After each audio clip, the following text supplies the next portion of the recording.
राधा स्वामी दयाल की दया, राधा स्वामी सहाय, सार वचन राज स्वामी, वार्तिक, भाग पहला, वचन परम पुरुष पूरनधनी स्वामी जी महाराज, दफ़ा 45।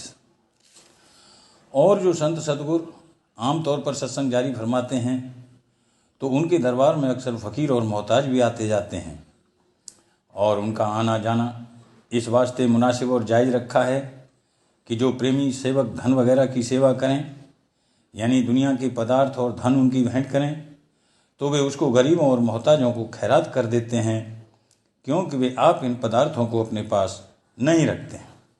दफ़ा 46। जहाँ संत सदगुरु मौज से सत्संग जारी फरमाते हैं तो जानबूझकर दो चार बातें चाल ढाल में ऐसी प्रकट करते हैं कि जिनसे दुनियादार नाराज हो जाएं या तान और शिकायत करने लगें, ताकि वे और अहंकारी लोग सुनकर उनके दरबार में ना आएं और सत्संग में खलल न डालें। उनके दरबार में कोई चौकी पहरा नहीं रहता कि बुरे और भले की पहचान करके रोक टोक करे। इस वास्ते उनकी निंदा और शिकायत जो दुनियादार और अहंकारी लोग करें, वही काम चौकीदारी का देती है, यानी संसारियों और अहंकारियों को दूर रखती हैं। ऐसे शख्स शर्म और हया और खौफ और तान दुनियादारों से वहाँ नहीं जाते, और सिर्फ ऐसे शख्स जो सच्ची चाह वाले यानी खोजी सच्चे और पूरे परमार्थ के हैं, वही लोग दुनियादारों का डर और लाज छोड़कर वहाँ पहुँचते हैं। सिवाय इसके ये निंदा एक तरह की परीक्षा भी मुमुक्ष यानी शौकीन के वास्ते है, यानी फ़ौरन मालूम हो जाता है कि वह शख्स सच्चा परमार्थी है या नहीं। जो सच्चा खोजी होगा तो वह कभी बदनामी और नेकनामी दुनिया और मूर्खों की तान से खौफ न करके जरूर वास्ते हासिल करने अपने असली मतलब यानी परमार्थ के हाजिर होगा, और जो झूठा है वह वहाँ नहीं पहुँचेगा। दफ़ा 47। देखो दुनियादारों को, जो वे दुनिया को सच्चे दिल से चाहते हैं, किसी स्थान पर अपने मतलब हासिल करने के वास्ते जाने से नहीं रुकते, और न ऐसी जगह दीनता करने से उनको शर्म आती है। जैसे ब्राह्मण गैर कौमों की सेवा करते हैं और औलाद की बीमारी दूर कराने को भंगी तक के दरवाजे पर जाने से परहेज नहीं करते, और अपने इष्ट और मजहब का ख्याल छोड़कर बहुत तेरी ऊंची जात वाले शेख सद्दों और सैयदों की कब्रों को और अनेक मलिन देवताओं को और भूत पलीत को पूजते हैं। जब दुनियादार अपने दुनिया के काम के वास्ते अपने धर्म और कर्म को छोड़ देते हैं और परलोक के नुकसान से नहीं डरते, तो मालिक की चाहने वालों की सच्ची चाह कैसे साबित होवे, जो वे जरा सी निंदा और मूर्खों की तान का ख्याल और खौफ करके संतों के दरबार में हाजिर नहीं होते। इससे मालूम हुआ कि उनको सच्ची चाह नहीं है और दुनिया के कारोबार में इस कदर दुख नहीं पाया, उसको इस कदर अपना दुश्मन नहीं समझा है कि इलाज उसके दूर करने का करें, और इस कदर प्यास मालिक के दर्शनों की नहीं लगी है कि लोग लाज और दुनियादारों की तान को ताक पर रख दें।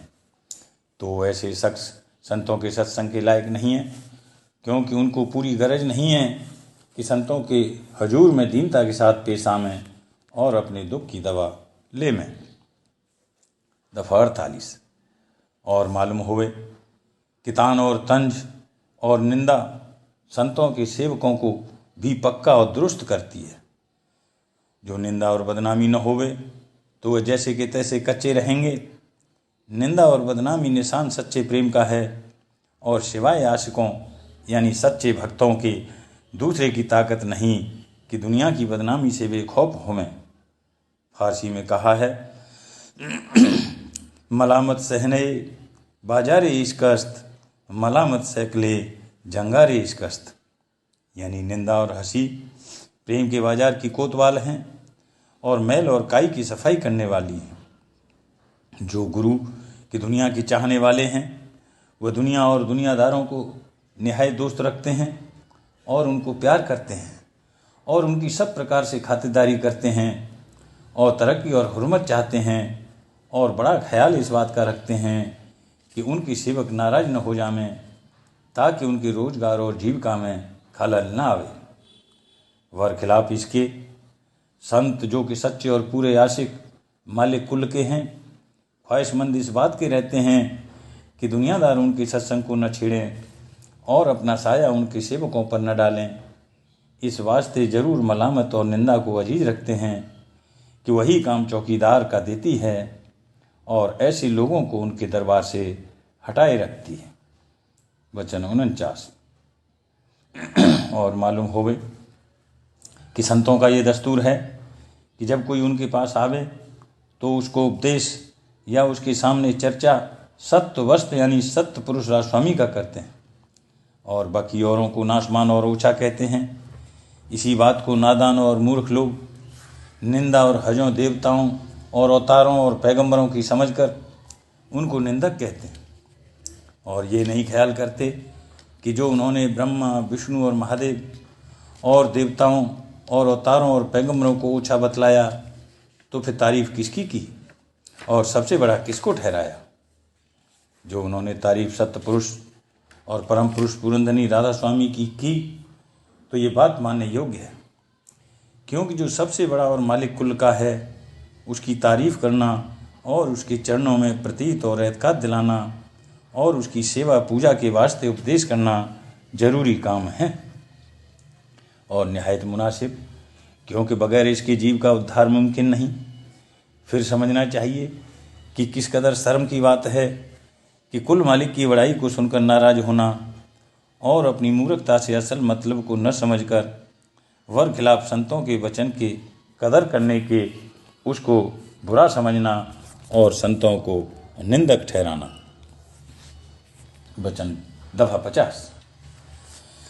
वेद और शास्त्र भागवत और पुराण वगैरह ने अवध यानी उमर ब्रह्मा और विष्णु और शिव और देवताओं की लिखी है और अवतार भी जो संसार में आए वह भी संसार को छोड़कर चले गए।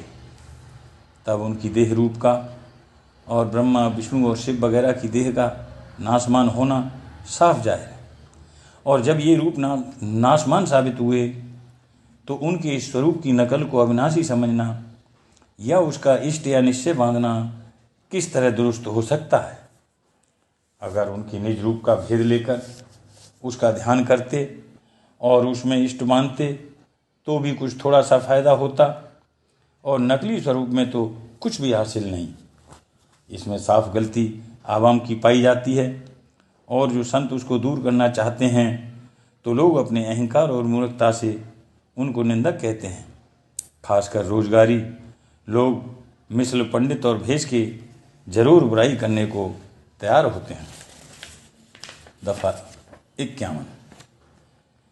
जो कोई ये कहे कि हम अवतारों के उस रूप और पद की उपासना करते हैं जो असल रूप है यानी जहाँ से अवतार प्रकट हुए हैं, तो ये कहना उनका दुरुस्त है, पर इस कदर फिर भी विचार करना चाहिए कि जो उस रूप या पद की पूजा और इष्ट इख्तियार किया तो इससे उस पद की पूजा और इष्ट क्यों नहीं इख्तियार करते जहाँ से अवतारों का असली पद पैदा हुआ और मेहनत और तरीका दोनों पद की पूजा का बराबर है, पर उनके फल और फायदे में भेद है। इस वास्ते सबसे बड़े और ऊंचे पद की पूजा और इष्ट मुनासिब है और यही संतों का इष्ट है और इसी को संत उपदेश करते हैं। इस उपदेश से ये गरज नहीं कि और स्थानों के मालिक से विरोध और ईर्ष्या इख्तियार करना चाहिए, बल्कि सत्य पुरुष राजस्वामी के इष्ट वाले को भी धारणा हरेक पद की जो कि उसके रास्ते में पड़ेंगे करनी पड़ेगी। बिना इसके वह स्थान फतेह न होवेंगे, लेकिन इस राह में चलने से पहले इष्ट अपना धुर और निज स्थान का दुरुस्त करना चाहिए और हरेक स्थान के हाल और कैफियत को बखूबी समझ लेना चाहिए। किस वास्ते कि दुनिया में भटकाने वाले और भरमाने वाले बहुत हैं और खुदा और परमेश्वर और परमात्मा और ब्रह्म और पार ब्रह्म और शुद्ध ब्रह्म और सतनाम कहने वाले भी बहुत हैं, पर असल में इल्मी ज्ञान भी इन पदों का जैसा कि चाहिए और उन मुकामात का जो कि इनके रास्ते में पढ़ते हैं तफसीलवार नहीं रखते।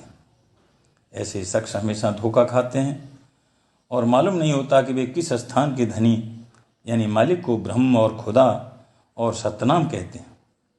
इस वास्ते संतों ने दया करके मुमुक्षु को पहले पहचान स्थानों की कराई और फिर इष्ट सत्यपुरुष राजस्वामी का दृढ़ कराया, जो कि सबसे ऊंचे और आखिरी पद है, और फिर अभ्यास रास्ते पर चलने का बतलाया।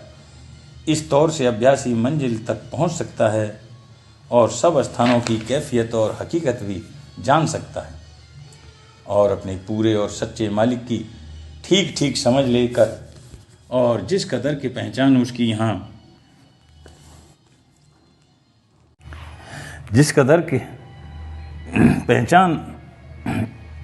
उसकी यहाँ हो सकती है करके अभ्यास शुरू कर सकता है। और जो भेद नहीं मिला और पहचान और समझ नहीं आई तो मालिक के चरणों में न तो सच्ची प्रीत पैदा होगी और न उसकी रोज़ बरोज़ तरक्की होगी और न धुर तक पहुँचने की ताकत होगी। कहीं न कहीं रास्ते में किसी मुकाम पर धोखा खाकर ठहर जावेगा। राधा।